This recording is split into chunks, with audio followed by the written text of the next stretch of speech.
The Amaru are a proud and ancient race, having sat at the top of the food chain in the galaxy for millennia. Each race that achieved spacefaring technology was given a choice: sign their species into servitude or go it alone. Many tried to keep their sovereignty, but all eventually came crawling back. The galaxy became our slaves, comfortable, well-fed, and given many rights and freedoms, but slaves nonetheless. Our superiority was paramount, our energy weapons unstoppable, our shields impenetrable, and our right as rulers undeniable. This was until humans came. Earthlings, call them what you will, but they arrived almost 40 years ago. We met them, exchanged pleasantries, and showcased our society, speaking of our amazing accomplishments, but they recoiled in horror. The ambassador spat out an honorific in Amaru, but the hate in her eyes suggested a far different meaning in their tongue.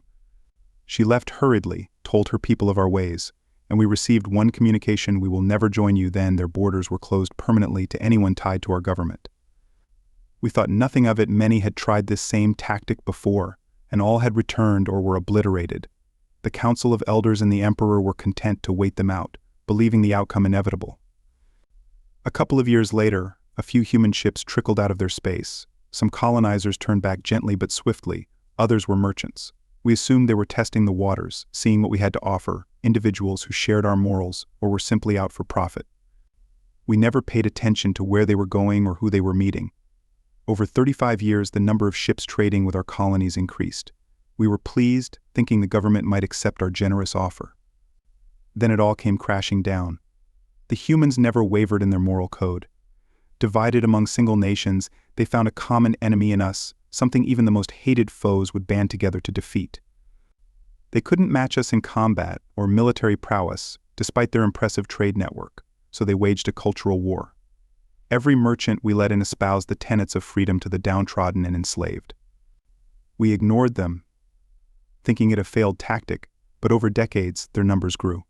We stomped out leaders, cells, terrorists, but we didn't know the full scale of the threat until Loran fell, a small mining colony. We thought nothing of the frantic transmission from the governor as a human blasted down the wall and gunned him down, thinking it isolated. 3 hours later, another planet fell, then another, from small colonies to metropolises and former capital worlds, in hours and minutes. Trade routes were ransacked, nobility executed, soldiers imprisoned. Worlds devoted to defense were burned to ashes or left to starve. Government buildings were leveled, strategic satellite bases destroyed, statues torn down. The humans linked each world into a vast network of rebel cells, all sharing information, coordinating, waiting to strike. Within a week, almost 40% of our space was in their hands, rising to 60% within a month. By the end of a solar year, they had taken 87% of our territory, leaving only the core worlds of the Amaru Empire. They freed our slaves, declared them independent, examined historical records to return their systems, mediated disputes, re-established trade, and created stable governments. They had planned for over 30 years, and the plan went off without a hitch, as we played right into their hands. Then they came for the core worlds. Weeks and months of propaganda followed. They took control of our media, hacked into data transmissions, and blasted propaganda.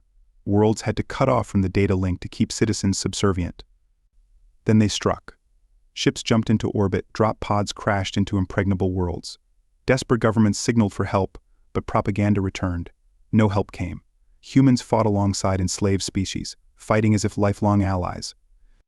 Each governor killed was broadcast, each world taken burned into our collective memory as our empire crumbled.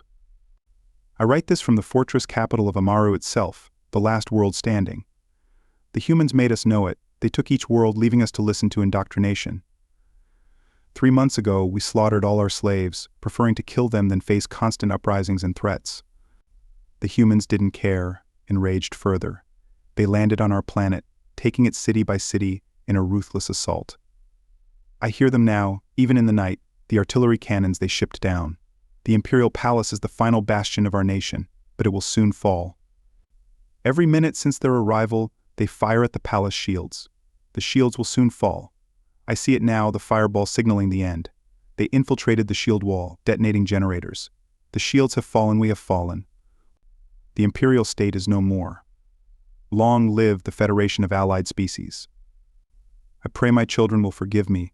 Pray more that their human captors will be kind. Humans seem to leave most Amaru alone if they swear loyalty. Clint won't go peacefully.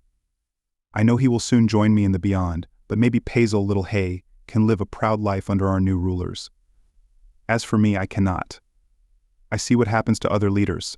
This final record is my last act.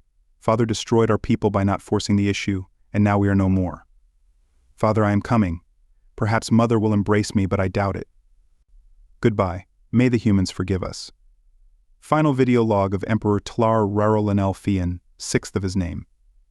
The video shows him walking to the windows by his bed, throwing himself to the courtyard below.